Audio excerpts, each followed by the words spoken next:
Hi, guys. Nice response. Isn't this awesome? You all came here to celebrate me. This is the best party ever.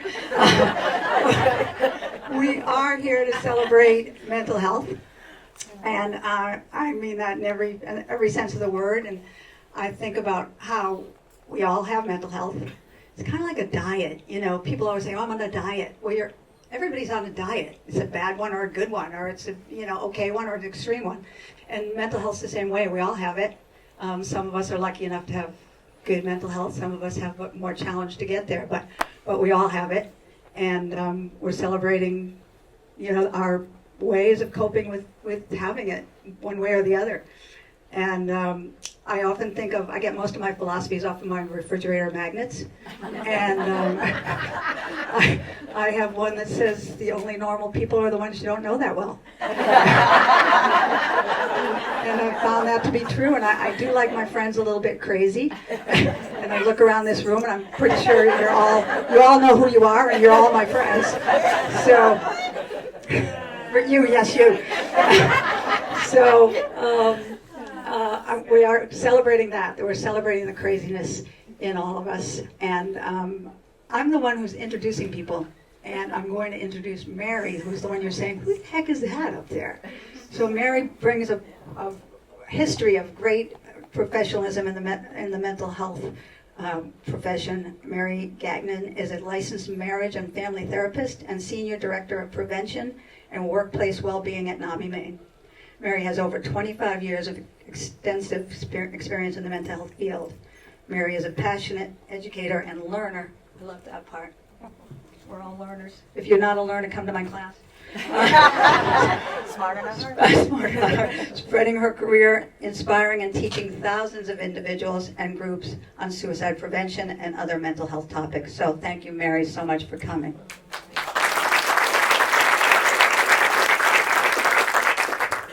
These are the notes I have on Cheryl.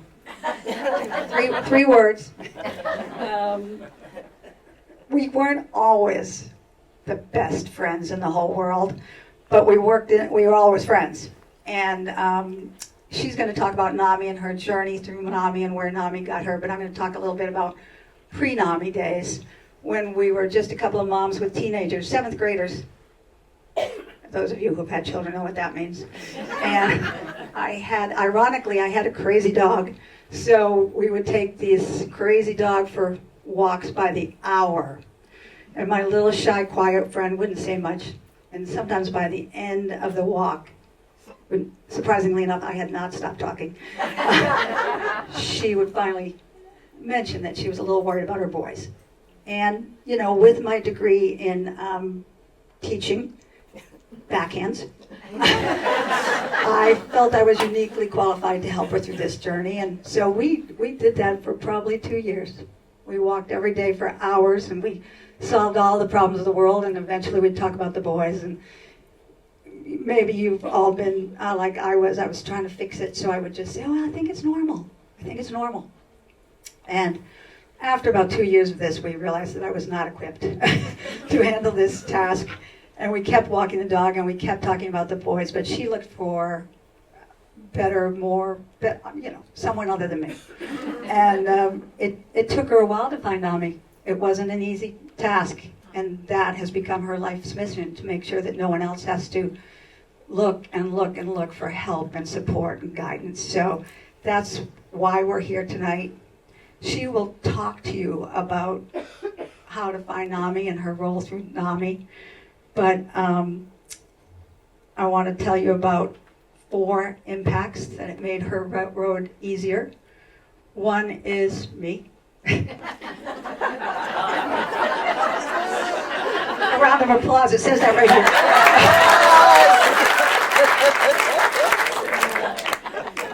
Secondly, probably not secondly, her family, who have been unbelievable through all of this. I think I should mention them. Wendy being here tonight, and all of her family, and her dog Ollie. NAMI Maine, unbelievable. I can attest to what NAMI Maine does for anybody struggling with any part of mental health issues. And this pickleball community.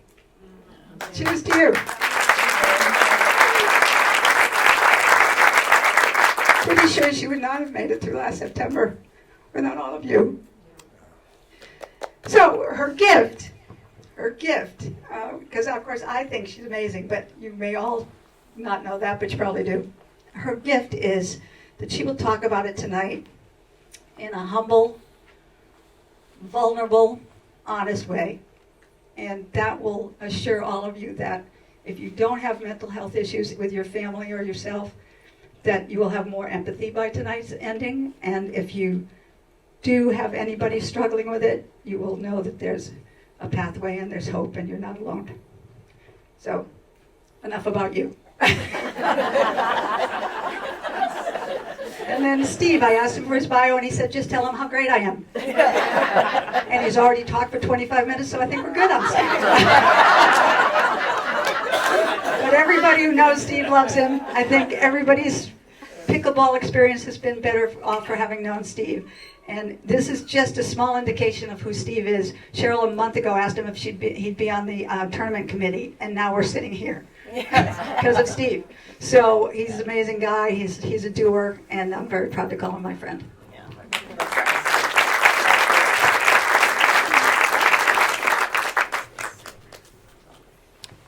Hello. Hello. So let's just talk a little bit. Before we get really personal, let's have a little bit of an overview of NAMI, how it operates in the state, how it operates in the community. Sure. So NAMI Maine is a nonprofit organization. It's a branch of the National Alliance on Mental Illness. And we offer support and education, advocacy, and awareness for the over 250,000 people here in Maine who live with mental illness. 250,000. Over, yeah. So can we make a distinction for a moment between mental illness and mental health issues, just to help? Is it a spectrum? How would you describe that? Yeah, it's a spectrum. So we as was mentioned earlier, we all have mental health. Right. And sometimes our mental health is doing okay, and sometimes it's not doing okay. Everybody has a bad day. Everybody has a bad spell, right? But when we're talking about mental illness, we're talking about a diagnosed condition that's diagnosed by a mental health professional that impacts a person's daily functioning, daily life. But we all have, our ups and downs, and it's a spectrum, just like our physical health, right? And mental health is health. It's part of our physical health. Our brains are part of our bodies. It's not a different thing, and so I think it's important to remember that. So of the 250,000 people that you mentioned, how many of those are psychiatric, and how many would be, say, a turning over population of people with mental health issues that might be there for a while but go away, just depending on life. So you have situational mental health. Sure, yeah. Of course. So, I mean, I don't know that I have exact numbers on that. I can say around, I want to say it's around 60,000 who have severe mental illness. And so that's, where their daily functioning is more impacted. Right. And where they need more support than somebody who might be having a hard time or going through a milder depression, let's say, where they can still do their day-to-day activities. It might be having some mild impact on their functioning, but they're kind of doing it. They're getting through with support of friends and family, workplaces, their hobbies, and that sort of thing. Right. And people with psychiatric illnesses, do they tend to stay with your services over long periods of time, or how does that work? I mean, I would say that if people find benefit from it, they come back. Right. Okay, Yeah. That's a good way to say it. Cheryl, how did you find your way into this organization? Can everybody hear okay? Yeah. Okay, good. So my journey started long before I learned about NAMI Maine. My boys were, especially my son Scott, it was 9/11, 2001 when he had his first anxiety attack, and I took him to Dr. Wilkoff actually, and didn't really know what was going on at the time, and I remember asking him, how do I get him into a practitioner? And he said the quickest way to do that is to go to the emergency room and say that you're concerned about him. But in any case, that was in 2001, and he was a freshman in high school, and by the time he was a senior, he had 8 hospitalizations, and I learned about NAMI Maine in the newspaper. So mind you, 8 hospitalizations, not one person in those hospitalizations ever mentioned a resource like NAMI Maine. And I learned about NAMI Maine through the newspaper when my husband saw an ad about the Family to Family course. And Family to Family is all about mental illness 101. As a family member, caregiver, you learn what mental illness is. And at that point in my journey, in our family journey, I was still fighting my own stigmas about mental illness, not really understanding what mental illness was, what my son was going through, Scott, at the time. And so when he saw that ad, I called Val Gamache, Scott's cousin. Val was very involved in NAMI Maine for well over 20 years. And anyway, I remember my conversation with her, her getting some information on me and on our situation, and immediately enrolled into the Family to Family course. Of course, my husband wasn't greatly enthusiastic about it. Being a police officer, he just wanted to stay his course, and but we did go to that class, and I will never, ever forget it, because I was extremely nervous. Mind you, up to this point, I didn't know anybody else that was going through any of this. My son was cutting, he had these hospitalizations. Each hospitalization, we thought, okay, we're good now. He got out of the hospital, and we'd hide the knives, to be perfectly honest, for a few weeks, and then things would calm down and we're good until the next time. And so this class that we learned about 4 years into our journey, we arrive, and it was at the church near Parkview Hospital, and I remember walking down in the basement being incredibly nervous as I am tonight. And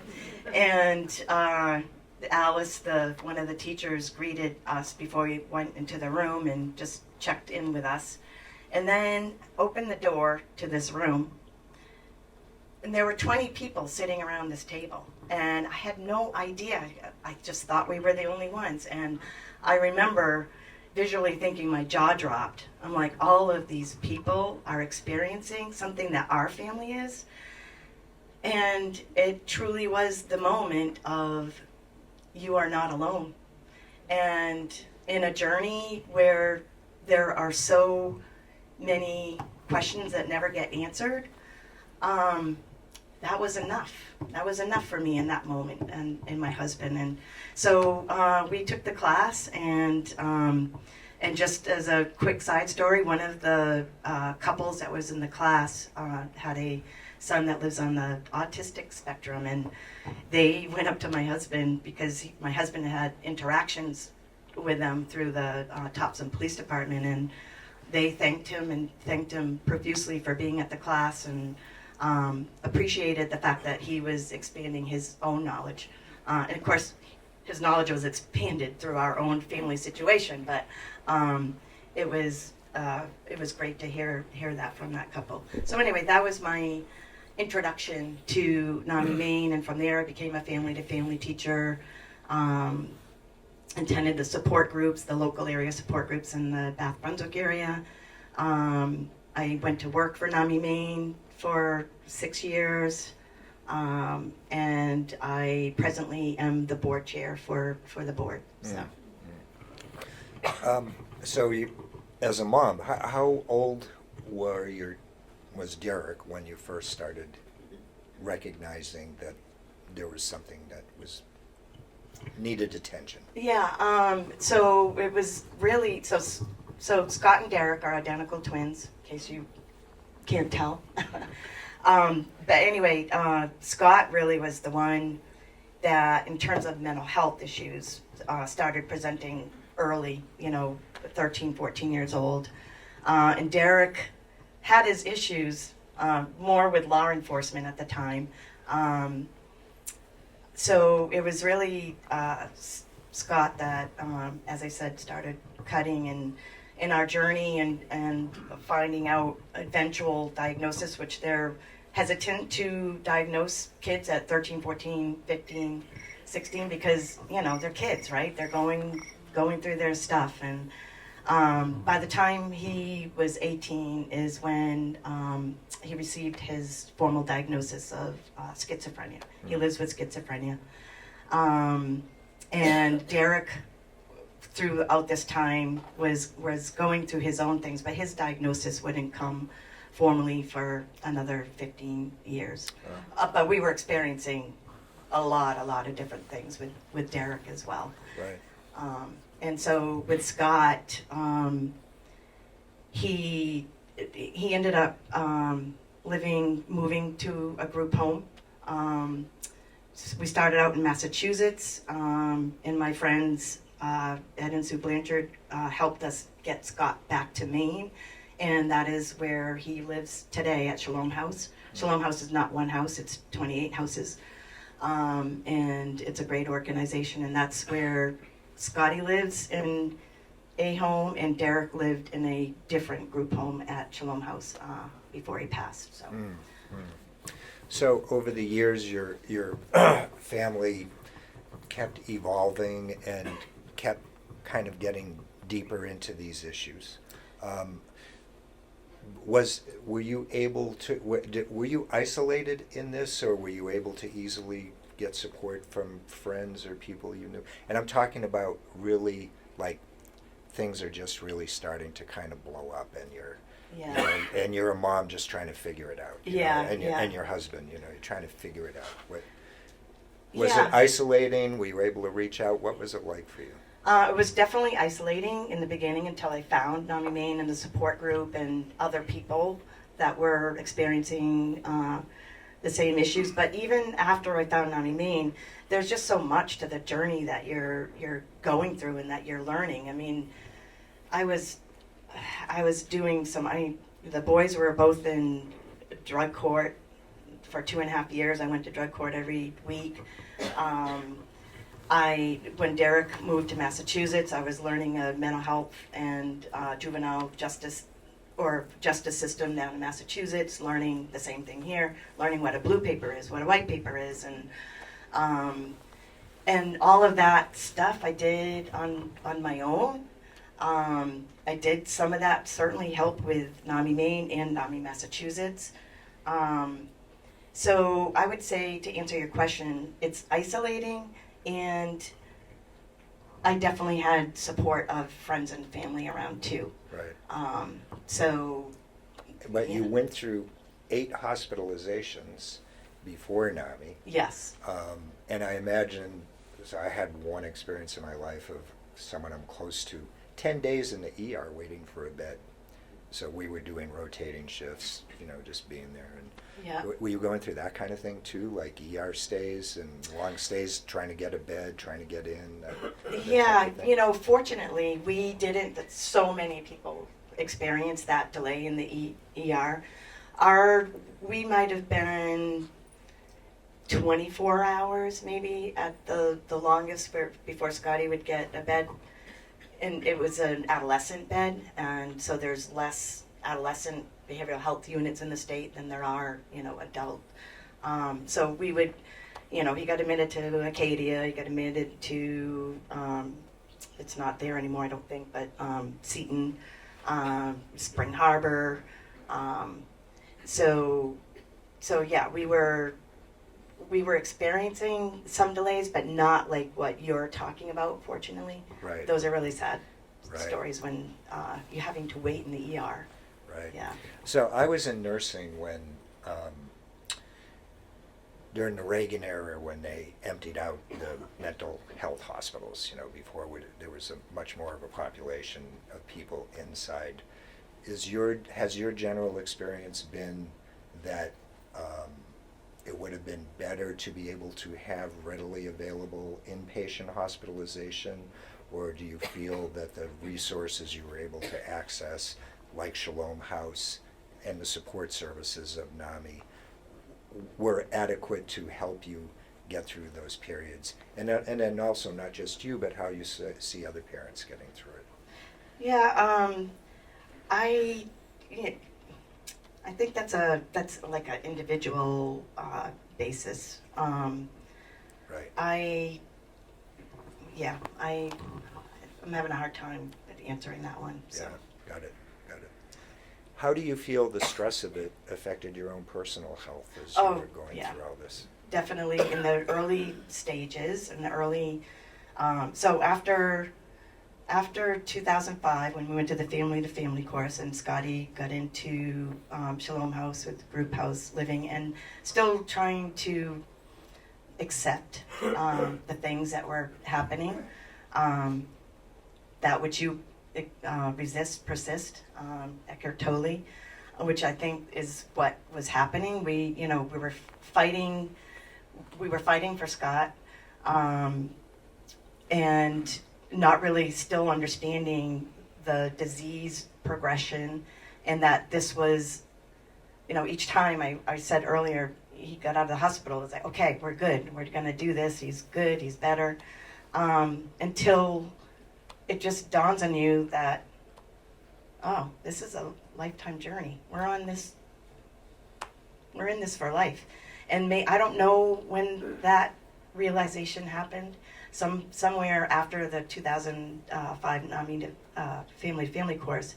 And then Scotty had 2 separate year-long hospitalizations at Riverview Psychiatric, the state hospital. That was 2009 and 2011. And I think somewhere in there is when I came around to radical acceptance that, oh, this is what's happening to us, and it's lifelong. And I did just want to speak to, the early years were difficult in accepting things, and yes, I had my own depression. Absolutely had situational depression for a couple of years, pretty bad. But through friendships and connections, I got out of that, if you will, for lack of a better word.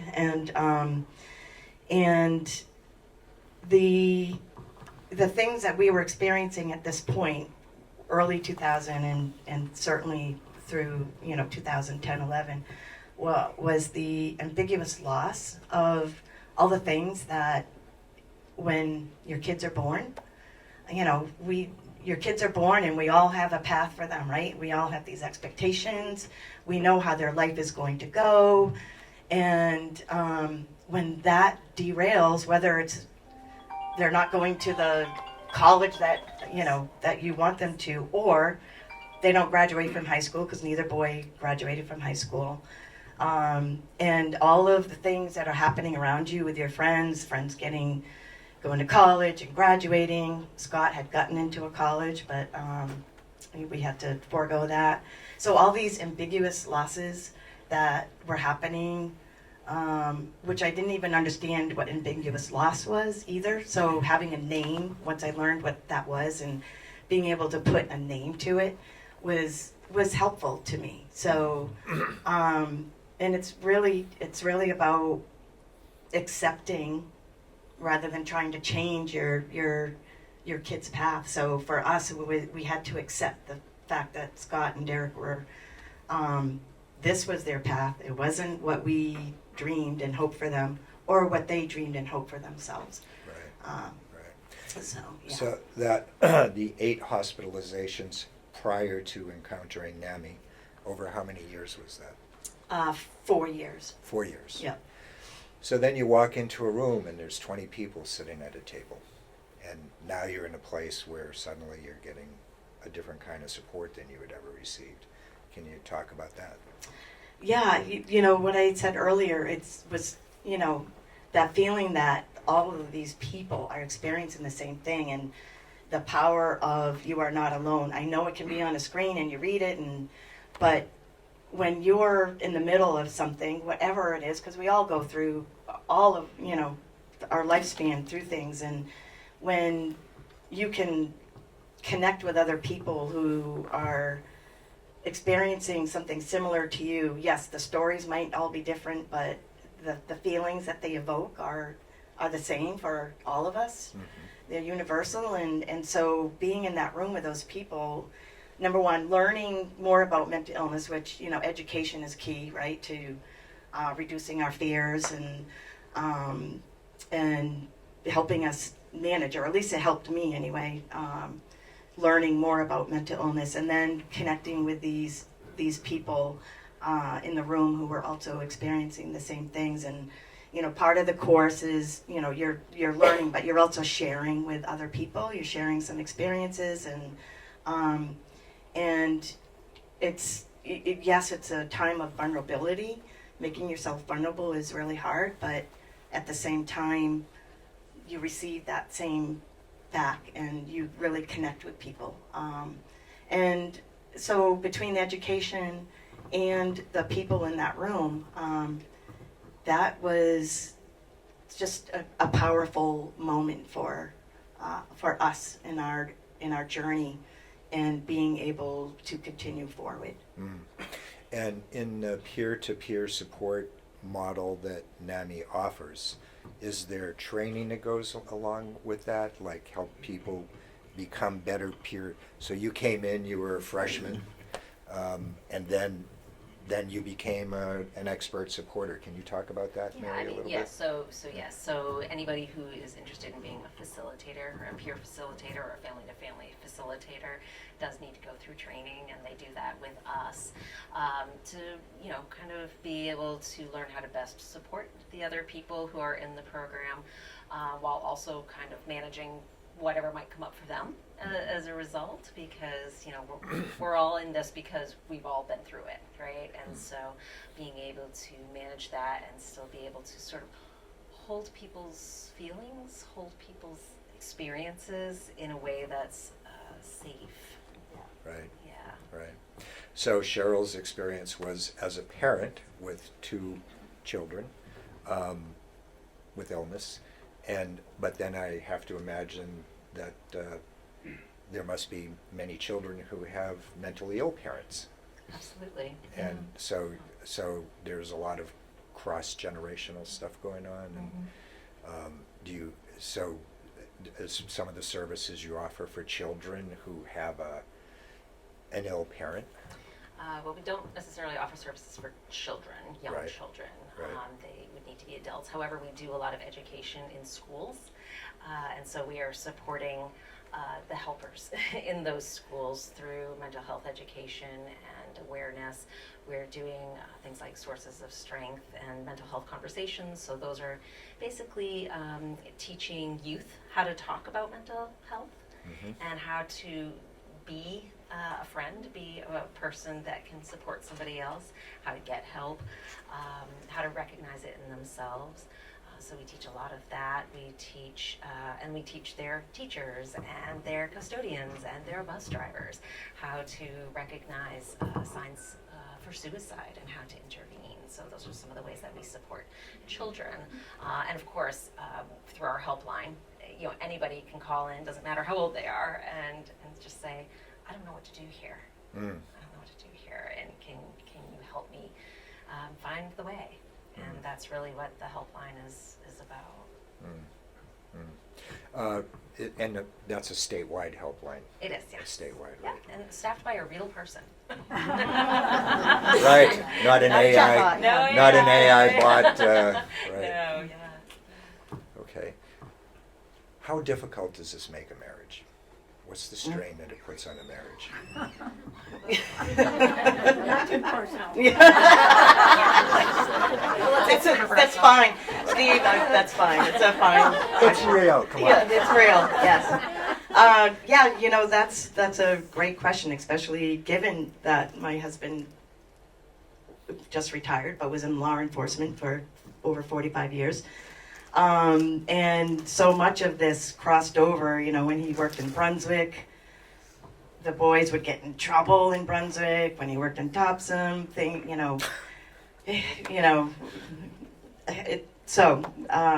it was pretty hard and difficult for him from a job perspective, and for me, and I did so much of it. Like when I was going to drug court for 2.5 years every week, that was me, because he wasn't going to drug court in West Bath where he would go, and the judges, that was his place.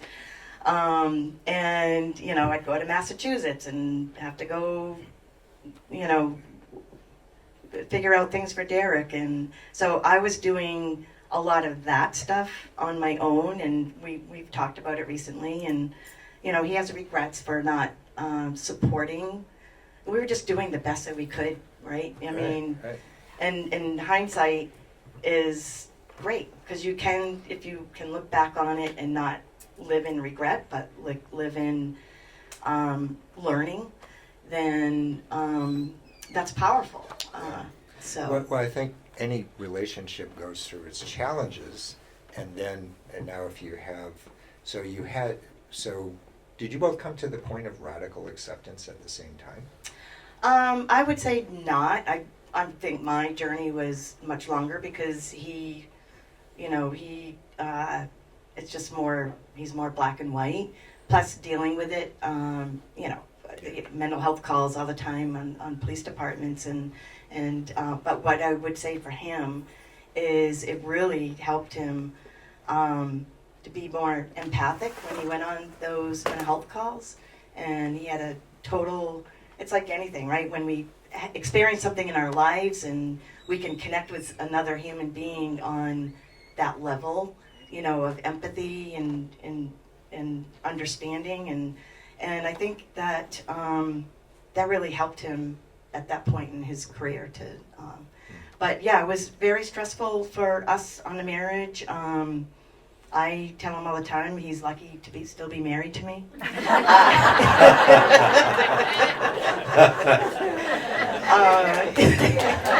course he is. Of course he is. But we're past all. It doesn't mean that it's still not hard.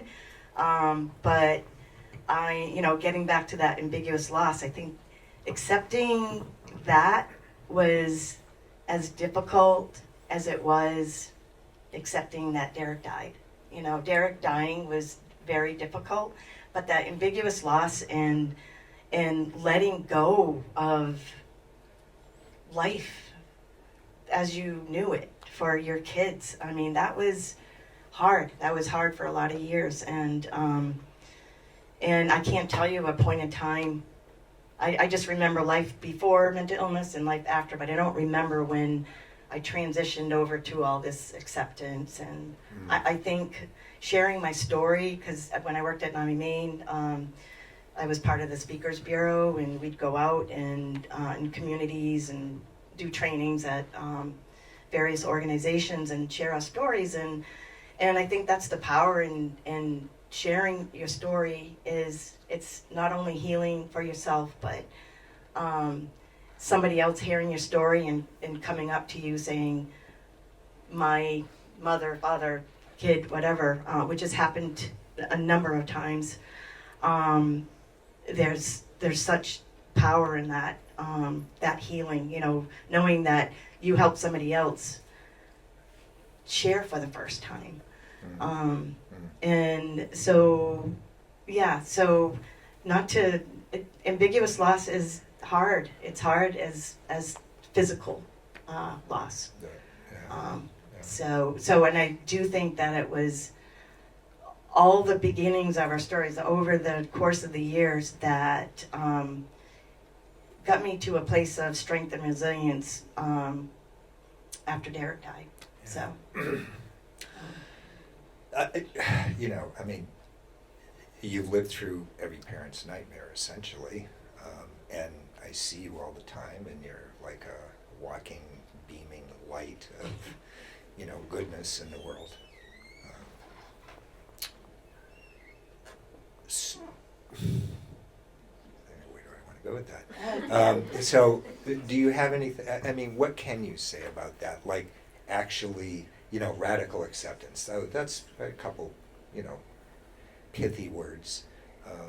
What's happened inside your heart to allow you to keep moving forward? I think, you know, I think I'm generally a positive person anyway. I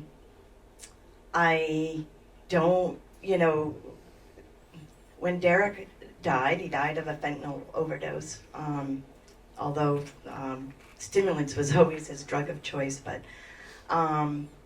there were great lessons learned that day. I did not know what a fentanyl overdose looked like. Had I could have saved him.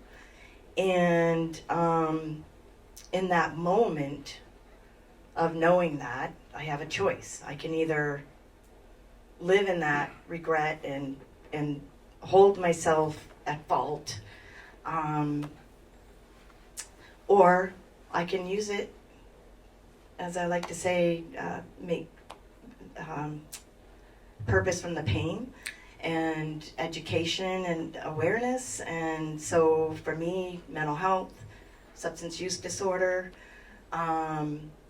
learning about what a fentanyl overdose looks like, how to use Narcan.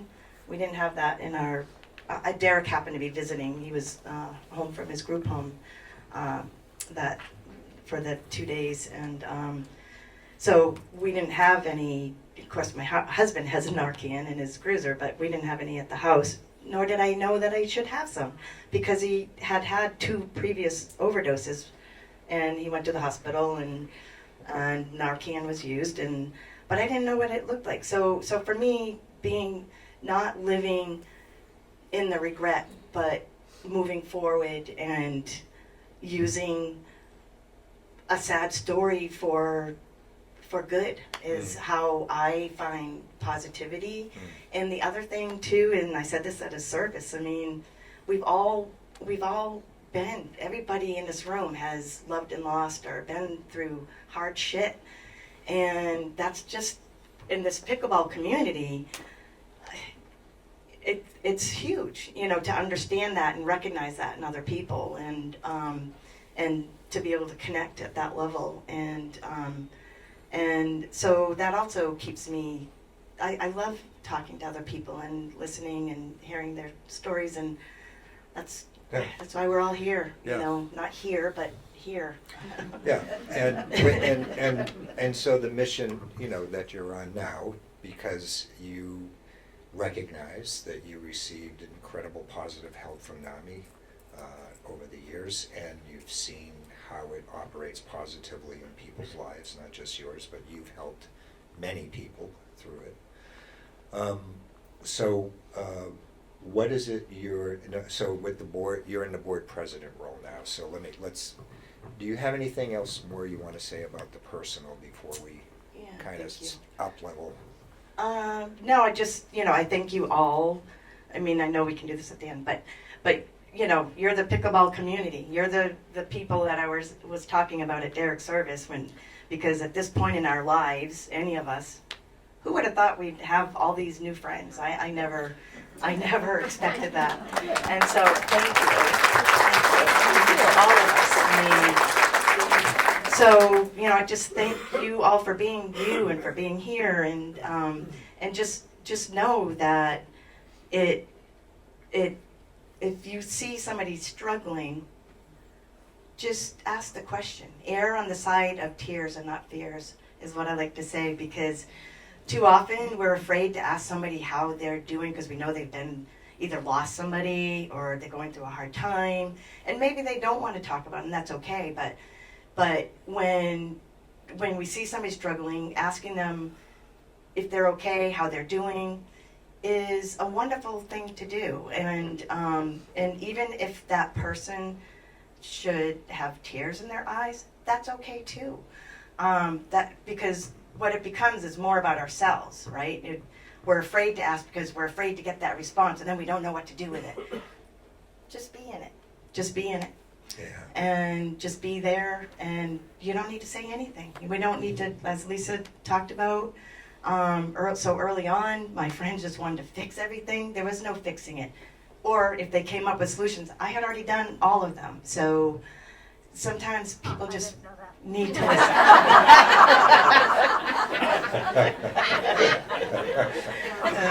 So I guess, I guess that's what I'll end on for personal. That's a wonderful place to end it. I always remember that Robin Williams saying, which I the one that I know that you know, everybody's struggling with something, and we never know what people are struggling with. Yeah. So it really does pay to kind of be kind to people. And yeah, everybody has a story. And like you said, reach out to them if you see it. Yeah. And it doesn't mean that people, again, I said at Derek's service, I choose to do this. And as hard as it is, I choose to do it. And my husband and my daughter are very private people. They would never do this or want to do this. And that's their choice as well. And, so we just have to be there for people and show up meet them where they're at. And if that's just, are you okay? Yes. Hug, whatever it might be, and it might not be that somebody wants to share their story, but right. But we just got to show up for people, and right. And that's huge. That's huge. Just try to cut through that aloneness even just a little bit. Yeah. Especially at this point. I mean, I don't know what the average age in this room is right now, but we're all witnesses to each other's lives, right? And so, we're all gonna love and lose in this room. And so this community that we all have now is huge for that, right? Because we're going to show up for each other when we need to. So yeah, that's for real. Just to raise hands for a second, how many people in this room have been involved in this pickleball community prior to 2018 when Pegasus was built, when you guys were all playing in the land? Wow. Oh my goodness. See that? I didn't even know it existed. Wow. That's awesome. Yes. Yeah, no, that is awesome, yeah. And so people's, we all see each other going through stuff. I've had a stressful couple of years. My current thought is, well, it's either something's happening to me or it's happening to someone I love. That just seems to be what's going on. Yeah. So, wait, first of all, is there anything else you want to elaborate about NAMI services? And I know you have some things to share about that. And then we're going to talk about a pickleball tournament, I guess. Yeah, sounds good. I think what NAMI is really about is we're grassroots, we're people helping people, and that's really what it's about. We're helping each other, neighbors helping neighbors, we're helping, we're helping Cheryl, and we're helping people in the audience, and we're helping you and me together to just walk this journey, whatever that journey brings us. And we do that through our groups and through education for, people who serve in our community, and we do that through our helpline services, and we do that just through spreading the word. There's a significant gap here that we can see. 73,000 adults in Maine reported needing mental health treatment, but not receiving it. That's huge. That is huge. That's huge. And so we don't offer counseling or that sort of thing, but we are a connection. And I think when you're all talking about connection, I think that's really the strength of NAMI Maine. I think we just connect with each other. And what more can you ask for in this world? True. So we're at the second anniversary of the Lewiston shootings. It's this Saturday is year 2. And you live in that community. Yes. Any observations about that particular incident, either on the first responders, on the families left behind, on the community as a whole? Because if you're not, it's like we all know that it happened, and I think we were all impacted by it, but if you're not living there, then it becomes more distant. So Yeah. what can you say about that? I think that having lived, living there and experiencing the terror of that night and the days that followed, because it wasn't just Yeah. a single event. There was a period of time where we didn't know if we were safe going outside or what that was all about, and so we were all pretty frightened, I'd say, if I'm going to speak for the community. And the people who reached out, that includes NAMI Maine. NAMI Maine reached out to first responders and schools and people who were hurting. Them and many, many, many other supports from local to state to even national folks. So I think just feeling that helped ease some anxiety, helped ease some pain. My neighbor was one of the people killed. Another neighbor lost one of their very good friends. It was not very far from where I lived, and so all these ripples. Ripples, and the ripples continue.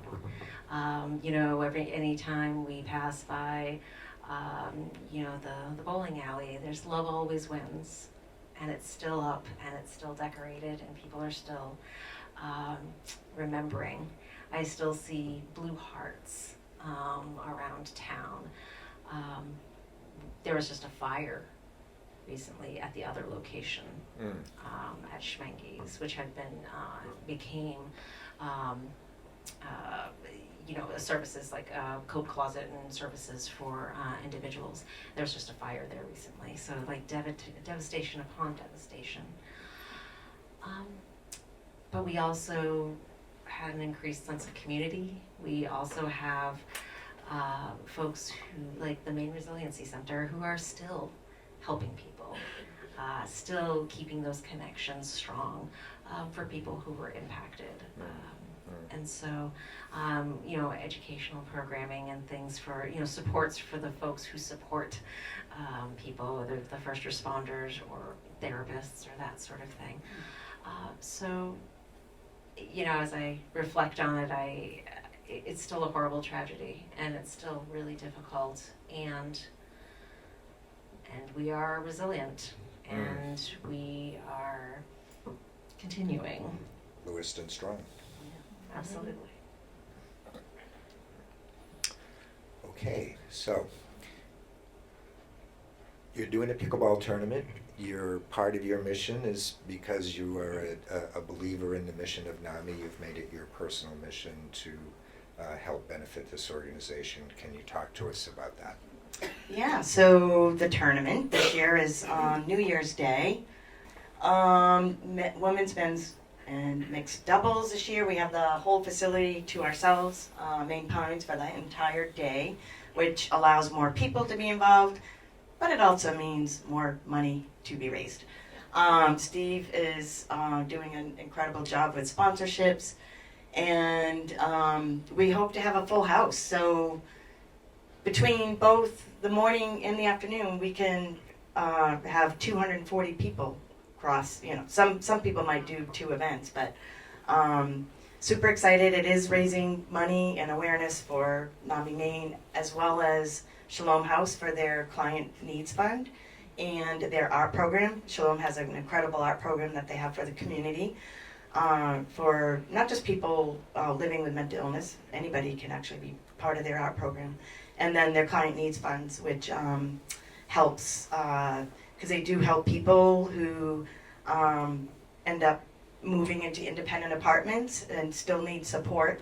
But they help them, get the apartment up and going with dishes or whatever they might need, or certainly coats. Winter's coming upon us.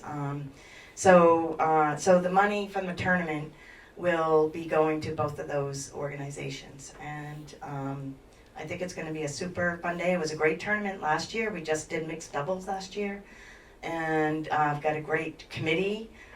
Lisa, Annette, Karen, Dot, Steve, Tom Mahoney's not here. Is that everybody? Yeah, and me. So put a committee together this year. And Team Cheryl. What's that? Team Cheryl. Oh, team.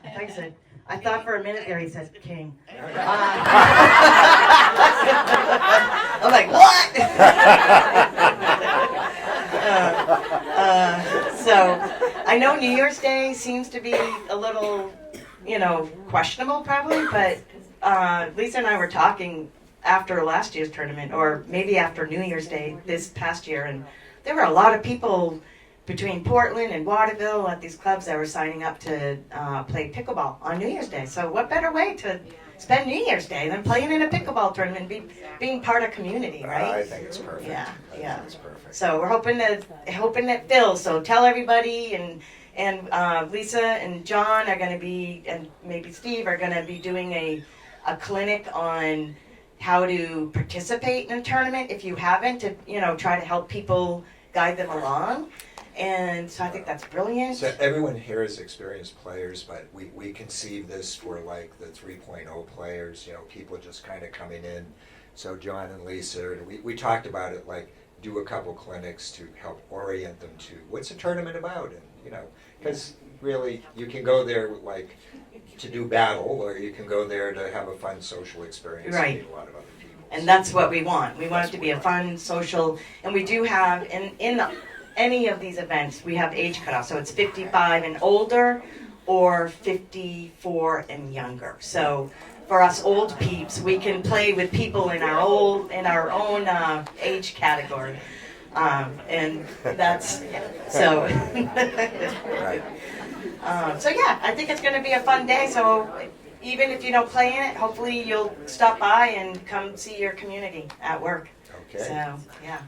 Any closing thoughts? No. Well, let's close on these guys. Yeah. So there's my boys. Oh my God. The left picture was when I rented a limousine. They loved fishing. And so I rented a limousine one year for their birthday, and we stopped at Dag's Bait Shop in Auburn and got their worms, and then continued out to my parents' place on Thompson Lake, and this was a picture of them in the limousine. I don't remember what birthday that was, maybe 6 or 7.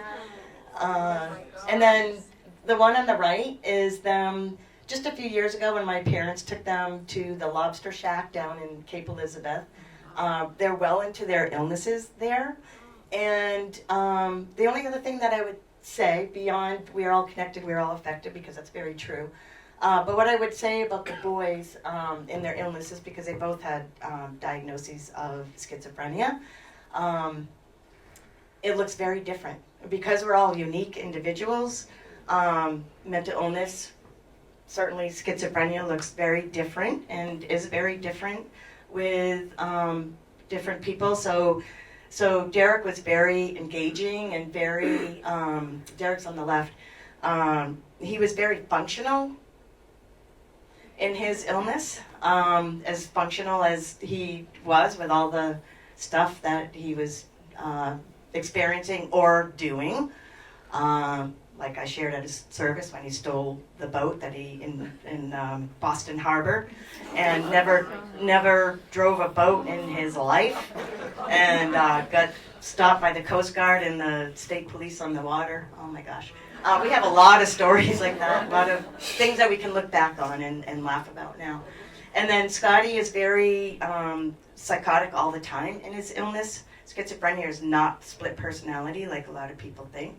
Schizophrenia is just, there's things that are absent from the person and things that are presented, like psychosis. So Scotty lives in his head all the time. He's always talking to whatever voices he's hearing.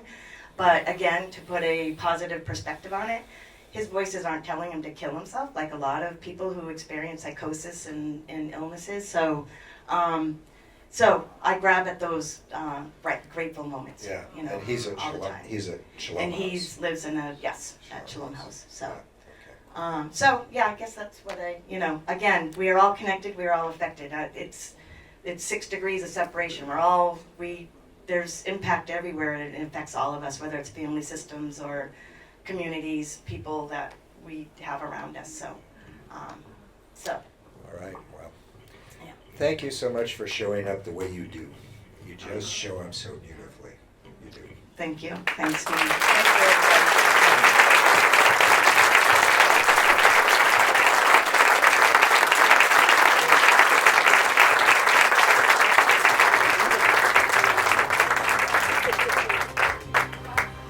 Okay. Well, all right. Lise, do you have any closing? Excuse me, our MC. We gotta have I one just more wanted funny. to tell you a few things about my childhood. And that we're all going next door to Brickyard for a beer if anybody want to join us. Thank you, everybody. You're amazing people. You are amazing. Thank you. Great job, Steve. Yeah, good stuff.